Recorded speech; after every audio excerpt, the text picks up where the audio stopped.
আসসালামু আলাইকুম। আপনারা অনেকেই অবগত আছেন যে আমাদের প্রিয় মুকার ভাই দীর্ঘদিন যাবত অসুস্থ। সে এখন ঢাকা গ্যাস্ট্রো লিভারে ভর্তি আছে। তো হয়তো বা আপনারা অনেক অনেক জায়গা থেকে জানতে চাইতেছেন যে সে এখন কি অবস্থায় আছে, কি আসল বিষয় অনেকেই জানেন না, ঠিক আছে, বা সাক্ষাৎ হইতেছে না। তো আমি ভাইয়ের এখানে আসছিলাম ভাইকে দেখার জন্য। ভাইয়ের আশা করা যায় আগামী রবিবারে ওনার অপারেশন করাবে। সবাই ভাইয়ের জন্য দোয়া করবেন। ভাইয়া দেশের সবার সাথে চলাফেরা করছে, ভুলভ্রান্তি হইতে পারে, ঠিক আছে, চলাফেরার ক্ষেত্রে মানুষের সাথে ভুলভ্রান্তি হইতেই পারে, এটা কোনো বিষয় না।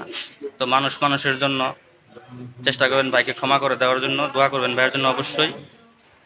আর এখন মোটামুটি ভাই সুস্থই আছে, প্রথমের তুলনায় এখন মোটামুটি আলহামদুলিল্লাহ ভালো আছে। আর ডাক্তার আশ্বস্ত করছে অপারেশন করলে ঠিক হয়ে যাবে আলহামদুলিল্লাহ। হ্যাঁ, টেনশনের কোনো কারণ নাই।